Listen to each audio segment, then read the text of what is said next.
to add one more for the party, well, it only managed to break the record by about 4 hours.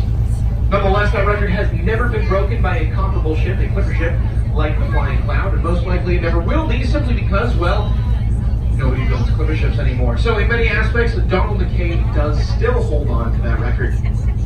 Coming up now to the very end of East Boston, if you look just to the left of this stretch of land, you can see the mouth of a freshwater river which flows down into the harbor. That is the mouth of the Mystic River, and it's crossed there by that big green bridge. That is the Mystic Tobin Bridge. It's named after the river, as well as for Governor Morris Tobin, who ordered its construction back in the 1940s. Now you may actually recognize the color of that bridge. It was painted a trademark color, which is called Fenway Green. That is the color of the Green Monster over at Fenway Park, home, of course, to our Boston Red Sox. Now, there's a lot of Fenway Green to look at up there because the Mystic Tobin Bridge is a very long bridge. Now, at 2.5 miles in length, it is actually 1/2 mile longer than the Golden Gate Bridge. However, the main difference between these two bridges is that much of what the Mystic Tobin Bridge crosses is land. It does span the majority of Charlestown, meaning that it is just a little bit less famous, a little bit less iconic, if you will, than its West Coast cousin. Now, speaking of Charlestown, we are now approaching what used to be the Charlestown Navy Yard, which was, up until it was shut down in 1972, the second largest and the second busiest Navy Yard in the country, second only to the one in Philadelphia, Pennsylvania. Now, at its peak here in Charlestown, they managed to turn out one ship every single month. Well, it was so productive that you may be wondering, why was it shut down? Well, it was shut down in 1972, which was a re-election year for Richard Nixon. Now, during that election, every single state in the Union voted for Nixon as president. Every single state except for one, and that one state was Massachusetts. So, in a little bit of retribution, the Navy Yard here was shut down. But as we start to make our turn in towards the Navy Yard, if you look just off of our starboard bow, you can see this big stone monument. If you can't see it just yet, not to worry, we'll be coming across our starboard side in just a moment. Now, this big stone monument looks a bit like the Washington Monument, although it was built 50 years before it. This is the Bunker Hill Monument. It was built to commemorate the Battle of Bunker Hill. Now, the Battle of Bunker Hill was fought on June 17th, 1775. But if you know anything about the Battle of Bunker Hill, you may know that it was not actually fought on Bunker Hill. It was fought on Breed's Hill, where the monument stands to this day. Now, to be honest with you, we don't quite know where this mix-up came from, but the best historical speculation is simply that these soldiers were not trained in the fine art of reading. They could not read the maps. They simply saw the larger hill here, Breed's Hill, and decided to defend that one for a strategic advantage. But what we do know is that during the battle, the colonists fought to a near standstill against the most powerful army in the world at the time. That was the British Redcoats. They did, however, ultimately lose the battle as they were running very, very low on gunpowder and ammunition. Running so low, as a matter of fact, that they were famously given orders not to fire until you see the whites of their eyes. So at the end of the day, it was a British victory, although a very costly one for the British, with one general remarking afterwards, "With victories like these, we will soon lose the war." Just off the starboard side here, you can see this big gray warship, the USS Captain Young, a World War II Fletcher-class destroyer, most famous for being the last vessel to have been hit by a kamikaze pilot. Now, during the Battle of Okinawa, a pilot managed to get his plane all the way down into the engine room, unfortunately killing 22 sailors, but not managing to sink the ship, which was repaired, decommissioned, and now stands here as a floating museum and a monument to all of the ships built and repaired here at the Charlestown Navy Yard. Well, to the left of the Captain Young, you can see the pride and joy of the harbor, the one and only USS Constitution. She is the oldest commissioned warship still afloat in the entire world.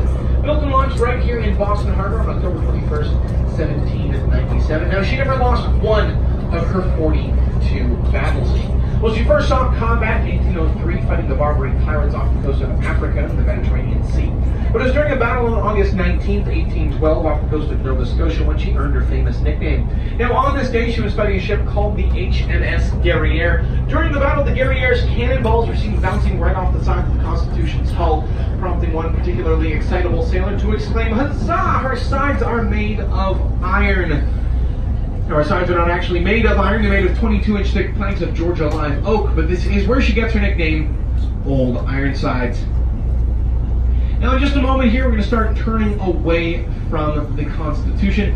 As we do, there will be this big white cable-stayed bridge coming across our starboard bow and then passing along our starboard side. This is the Leonard P. Zachem Bunker Hill Memorial Bridge, and actually it was designed to look like the Bunker Hill Monument when viewed through the rigging of the USS Constitution. You may have noticed those two lining up as we passed by the old ship just a moment ago. Now, the bridge here spans the Charles River, which is sometimes called the smartest river in Massachusetts, as many colleges and universities do sit along its banks, including BU, MIT, and Harvard.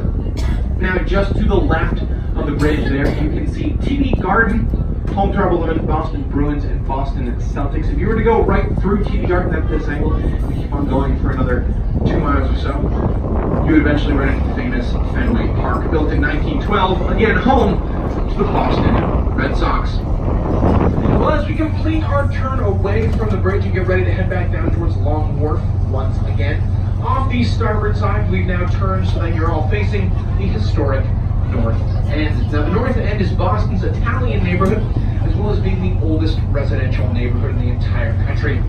Now, back when the wharf is now rising from,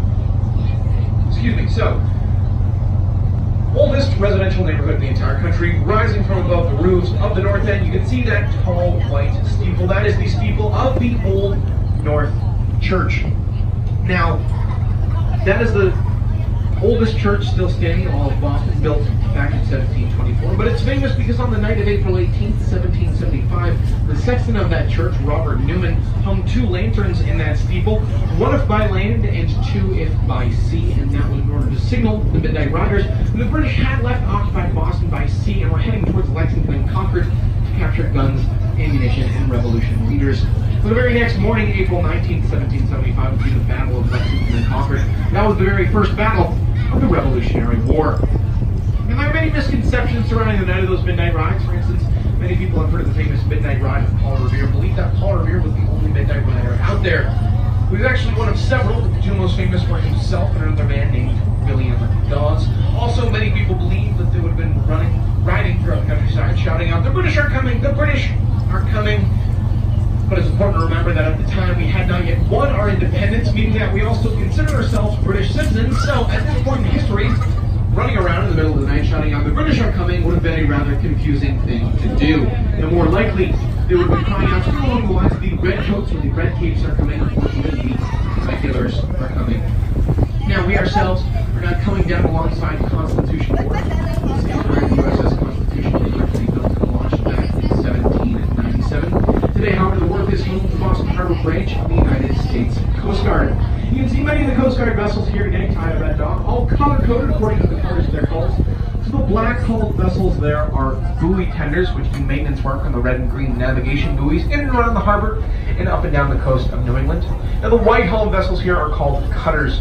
Cutters are search and rescue vessels equipped with anything they might need in case of an emergency, including, as you can see on the largest one here, the Escanaba, a helicopter landing pad and a retractable hangar. Now, the Coast Guard also has red-hulled vessels, but you will not see any of them here today. And as a matter of fact, we will never see one in the harbor at all, as the red-hulled Coast Guard vessels are icebreakers. And seeing one here would mean that the harbor has completely frozen over, something that it has not done since 1904. Nonetheless, the Coast Guard's motto is Semper Paratus, Latin for always ready. Now, just to the left of the Escanaba, you can see we're coming past the orange and gray apartment complexes which sit on top of Battery Wharf. Now, Battery Wharf is most famous for being the launching point of the 54th Massachusetts Regiment. And that was the first all-African-American regiment to fight in the American Civil War. You may be more familiar with them from the movie Glory, starring Denzel Washington and Morgan Freeman, a movie inspired by the actions of these soldiers. There's also a monument to the 54th, which stands across from the Massachusetts State House.